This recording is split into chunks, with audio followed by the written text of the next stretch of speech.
This episode of the EV Resource Podcast is brought to you by Titan Auto and Tire. Titan has some of the very few independent auto repair shops in Central Virginia that are qualified to work on EVs and hybrids. And from hybrids to Hummers, they fix everything. For more information and to schedule an appointment for your vehicle, go to TitanAutoTire.com. Coming up this week, Tesla loses EV market share in California, Aptera secures a body supplier, BMW's i7 EV is a hit, and more.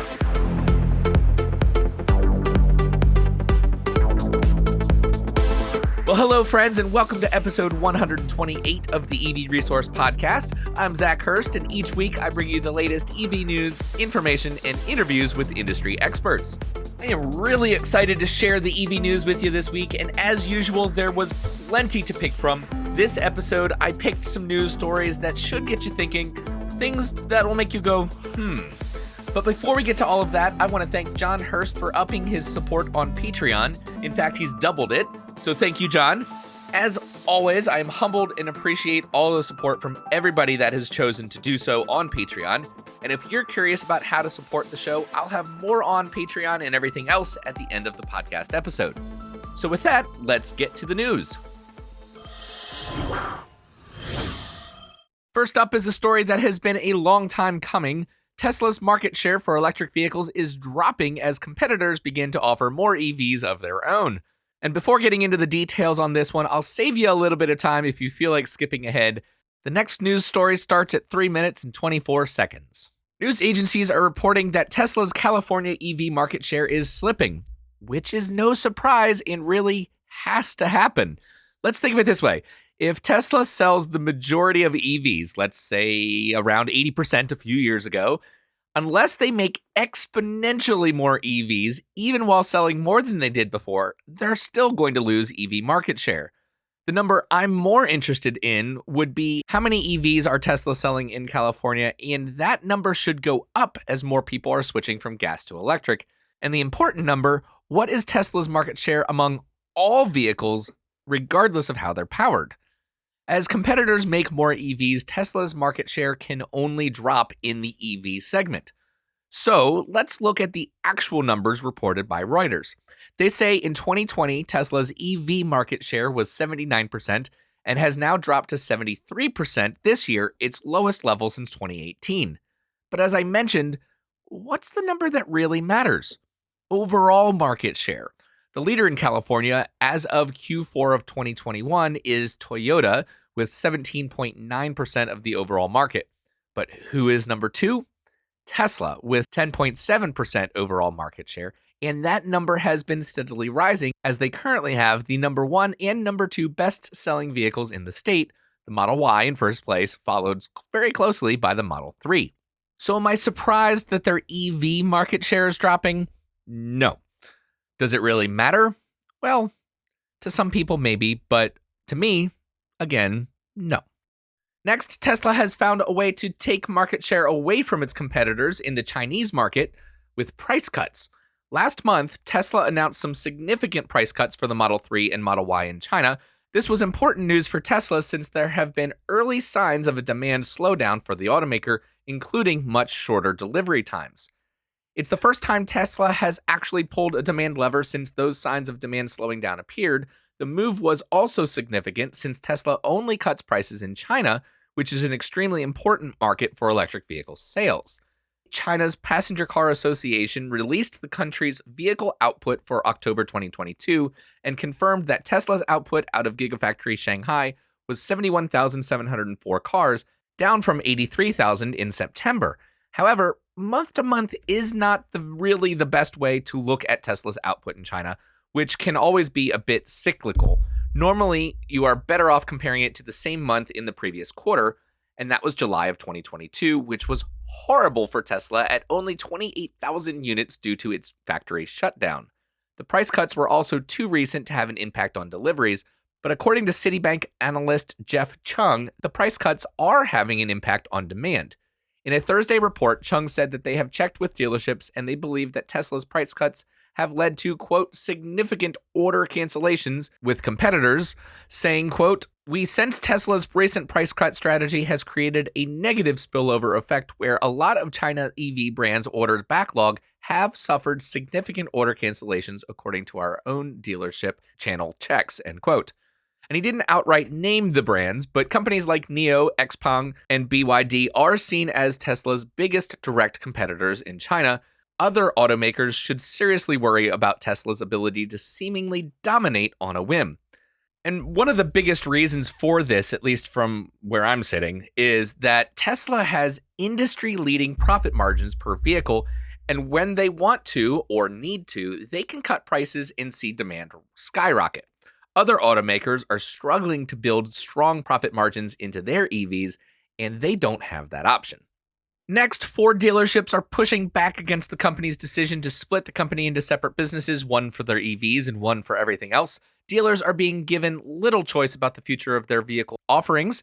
If they don't want to sell EVs, they don't have to, but they won't be getting access to Ford EVs to sell at all. And those who do want to sell EVs will need to make a significant investment and go through major training. I bet you can guess how I feel about this one without my needing to mention it.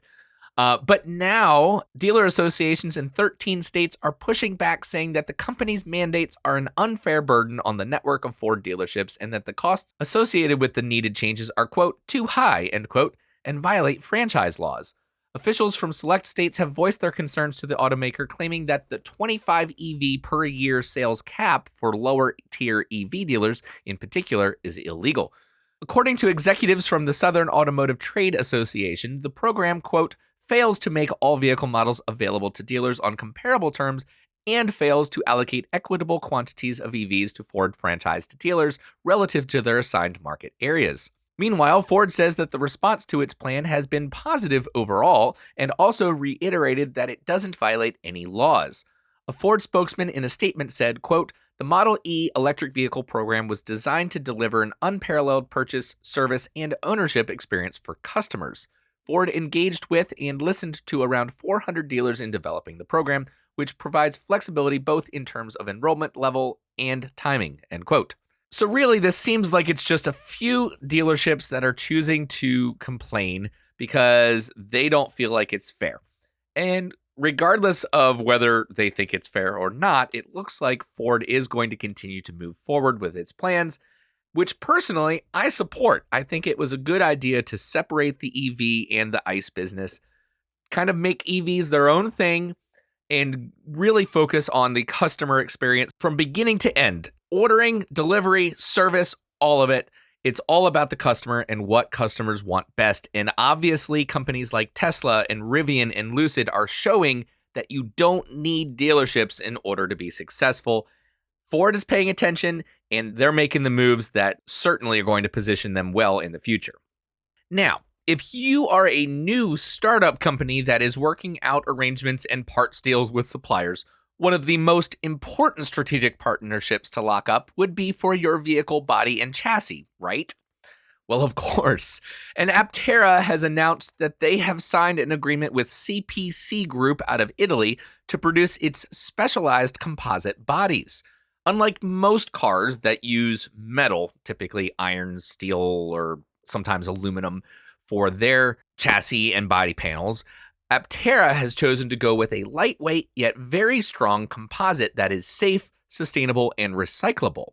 The majority of the body is carbon, made up of carbon fiber sheet molding compound combined with glass sheet molding compound.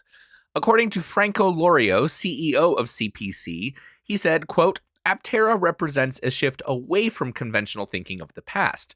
We desire to be a part of this future, which is why we're joining Aptera's movement. We will be building the bodies for their unique solar vehicle in the heart of Motor Valley, allowing Aptera to scale up manufacturing right away to meet the high demand for its first vehicle, end quote. And obviously, Aptera is definitely unconventional. I think that's very clear. And also to clarify, Motor Valley that he referred to there is actually in Modena, Italy. It's not here in the US. CPC is based out of Modena. Other manufacturers that also have their base of operations in the Motor Valley of Italy would be Ferrari, Lamborghini, Pagani, I think, and maybe a few others. So this is big that a startup like Aptera is involved with kind of building the majority of their body structure right there among those other manufacturers. And Aptera's co-founder, Steve Fambro, said, quote, "When we came together at CPC along with Sandy Munro, we realized the true synergy where the world's most efficient vehicle can be made with the most efficient process. For several months, our engineers have been working closely with CPC to finalize our Delta design, and now those efforts are being realized as we take an important step forward towards high-volume production," end quote. I think one of the smartest things that Aptera has done was to bring in Sandy Munro, look at the process, look at how they were planning and building, and really before the vehicles even get produced, make improvements so that when they finally roll off the assembly line, they are the best product available. And the demand is growing, no surprise. Aptera says they currently have more than 37,000 reservations. 70 would be great, honestly, 70,000. But no, just over 37,000 reservations, with deliveries planning to start next year. For more information about the vehicle, you can go to their website, which is aptera.us, not aptera.com. That is a completely different company, and Aptera is spelled Aptera. And after looking at everything, if you are interested in reserving an Aptera for yourself, please consider using my referral link. You'll find that down below in the show notes. Canoo has announced an important partnership for its battery module manufacturing. The company has announced an EV battery module manufacturing facility at Mid-America Industrial Park in Pryor, Oklahoma. The new facility will expand Canoo's manufacturing and employment footprint in the region. Once ramped, the facility will be capable of approximately 320 megawatt hours of battery module manufacturing capacity. That's a lot. 320 megawatt hours. Okay. I mean, hey, Canoo is still starting off, but as I mentioned on a previous podcast episode, they've got orders coming in from Walmart and from other companies that are looking for commercial fleet options that are in the EV space. So maybe they'll get to 320 megawatt hours of battery module manufacturing. That would be really cool. Canoo previously announced that their battery cell supplier would be Panasonic, and the company will begin renovations on its 100,000 square foot building located on a 10-acre campus in Q4 of this year, so pretty much now or right around the corner, in preparation for delivery of secured manufacturing equipment in Q1 2023. The location in Oklahoma will produce proprietary battery modules on high-capacity assembly lines with state-of-the-art automated machinery. Woohoo! Can you tell I'm reading a press release because they put in stuff like that? I love it. Anyway, I'm going to skip through pretty much most of the rest of that because it's filled with press release things. So to kind of break it down, Canoo is solid on their battery modules. It's going to be in Oklahoma. They're going to build a ton, and it's going to be great. And while things are going great for Canoo and Aptera, other companies like Arcimoto and Arrival are struggling. This next story about the latter, Arrival, is one that has me asking, is this maybe the end for the company? Arrival has now gotten a warning from the NASDAQ stock market exchange because its stock price is trading too low. The company issued a press release Thursday saying it received a notification at the start of the week that it was not in compliance with NASDAQ's requirement to trade ordinary shares above $1 per share for 30 consecutive business days preceding the date of notification. And that news comes just a couple of weeks after Arrival said it will restructure its business for the second time in 6 months, shifting focus away from the UK market to here in the United States, where its first EV vans were supposed to be delivered. Job cuts are expected, although Arrival has not come out with specifics on that yet. And the company said it plans to further, quote, right-size the organization and cut cash-intensive activities, end quote, to extend its cash runway, which was $330 million at the end of the third quarter. Arrival has a grace period of 180 days, or until May 1st of next year, to meet the minimum bid requirement under NASDAQ's listing rules. The company just needs to maintain a closing bid price of $1 per share or higher for at least 10 consecutive business days to get out of the woods. If the company can't raise its share price by May, it may get an additional 180-day grace period if it affects a reverse stock split or stock merge, which consolidates the number of existing shares into fewer, higher-priced shares. So who knows? I do wish them the best of luck, but I definitely have to ask, when it comes to the EV market, will we see a departure for Arrival? Oh man, that was bad. I should cut it. No, I'm going to leave it in. Hopefully you guys have a smile on your face at my cheesiness. I also mentioned Arcimoto having some trouble. Their share price has also dropped well below $1 per share. And while I've seen no announcements of warnings from NASDAQ, the company did recently have its shareholders approve a reverse stock split to bring the price of its stock up. And while this certainly can alleviate their concerns of being delisted for now, the company has a lot of work to do to get its stock price up, renew confidence in the company, and get to a point where they are profitable. That being said, in their Q3 earnings call, it did appear that their sales numbers are headed in the right direction. They actually had some record numbers. And the company is also expecting a $50 million infusion of cash to keep them out of bankruptcy. So they're not out of the weeds yet, and they've got a lot of hard work ahead of them. But with Arcimoto, as opposed to Arrival, I know the company executives a lot better. I don't know anybody at Arrival. I have talked personally with some of the executives at Arcimoto. So I know them, and I really believe they have the right people in place now to move things forward and get where they need to be. Okay, and the last news story I have lined up for you this week, BMW has a new electric vehicle, and one that is being called the best vehicle the company has ever made. They're calling it the i7, an electric version of their top-of-the-line 7 Series, and as such, the top-of-the-line luxury from the company is coming packed with tech and comfort that most drivers would never experience in their lifetime. Something I've found interesting about BMW's approach to manufacturing is that they made the decision a few years ago to invest in powertrain-agnostic vehicle architecture.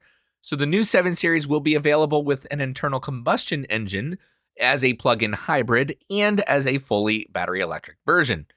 Naturally, we're going to focus on the i7, the fully electric version, because this is an EV podcast.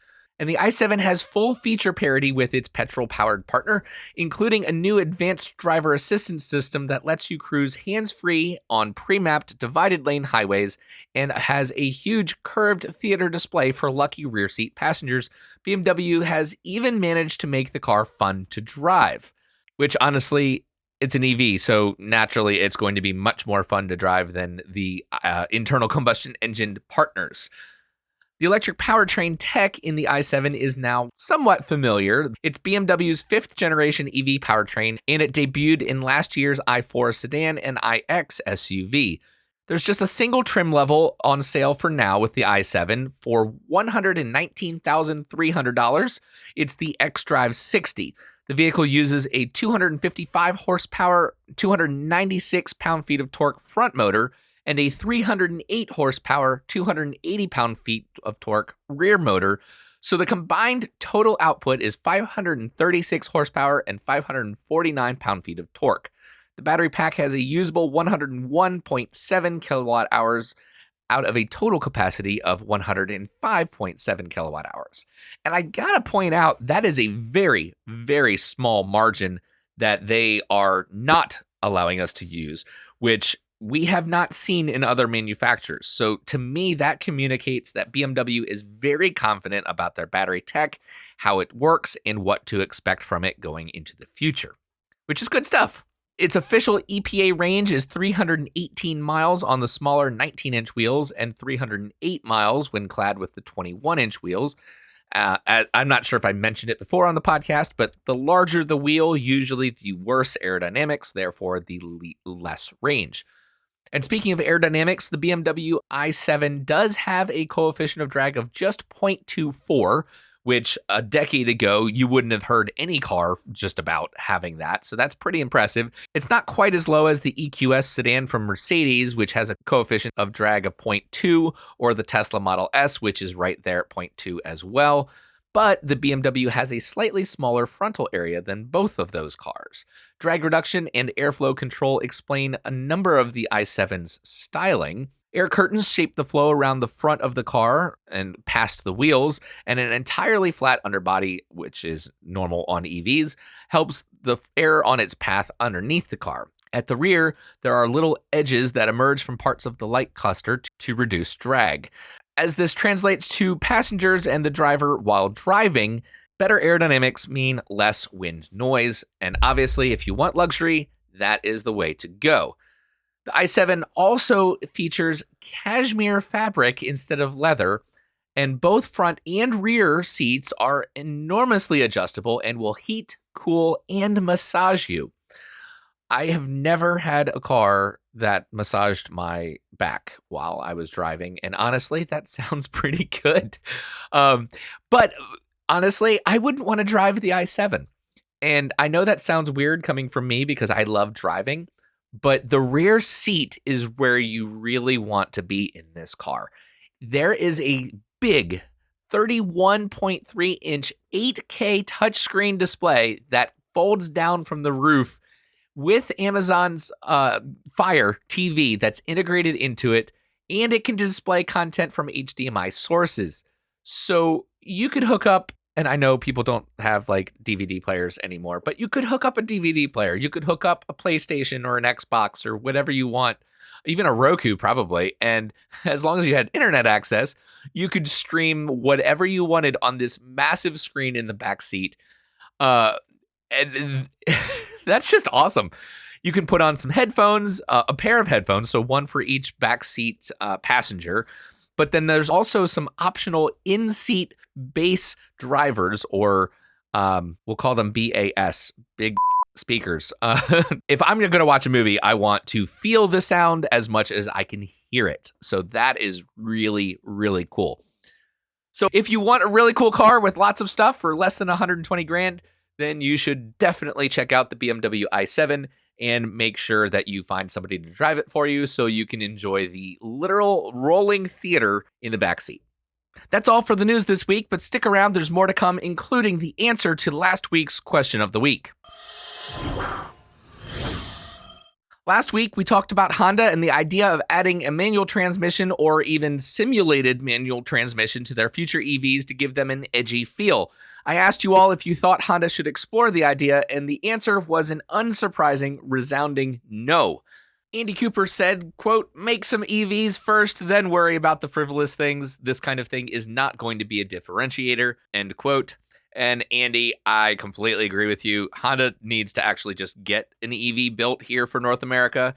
The only EV that I know of that they even make is the Honda E, and that is not available here. So let's actually just make some good EVs with some solid range, some fast charging speeds, and get that job done first. John Hurst said, quote, "The purpose of buying or driving a car with a manual transmission is so that you as the driver can make sure the engine is making the appropriate amount of power when coming out of a corner, or to keep the engine speed low to increase fuel economy. I can't tell you how many times I've been frustrated by an automatic transmission's inability to put the engine at the proper speed for either of those purposes. Neither of these factors are the least bit relevant to electric vehicles. At the very least, having artificial gear ratios is just going to be a distraction and probably make the car accelerate more slowly," end quote. And John, that is spot on. If you pause to wait for a either real or simulated gear change, you're slowing down. I know a lot of the time when I am racing, other people, like from a stoplight, the moment that they have to shift or the car is shifting gears in an automatic transmission, that's where I typically will pull ahead, and then it's done pretty much. So couldn't agree with you more. That is absolutely spot on. I think it's a stupid idea, and for companies, especially like Toyota and Dodge, to explore that, I'm really going to have to experience it before I come up with a solid response to this. But without having the opportunity, I think it's a dumb idea. And apparently you all do too. 100% of the total votes were no. Not a single person voted yes. So let's call that one settled. So the question I'll have for you this week is relating to a lot of the announcements like the BMW i7 of these cars that are coming out that are EVs that are above $100,000, six-figure price tags for these vehicles. Personally, I think we need a lot more affordable EVs. And when I say affordable, I mean under the average price of a new car. And I might even stretch that to say less than $35,000 or less than 30. You could go a couple different ways with that. But the question I have for you all is, at what price point do you think auto manufacturers should be introducing new electric vehicle models? What makes the most sense, and what do you think is going to work best, not only for the consumer, but also keep in mind for the manufacturer as well, because they do have to make money, or else they're not going to be making them anymore. So head over to patreon.com/EV resource. The poll will be up there. You do not have to be a Patreon supporter in order to answer the question, so feel free to hop over and engage and give your opinion as well. So that's that, but before we end, I do have a couple of announcements and requests as always. Please share this with your friends and anybody interested in electric vehicles. Leave a review if you would. It's super easy, and it definitely helps a lot of other people find the podcast. If you want to listen to any of the previous podcast episodes, you can find them on the EV Resource webpage under the podcast section and on all of the best podcast platforms.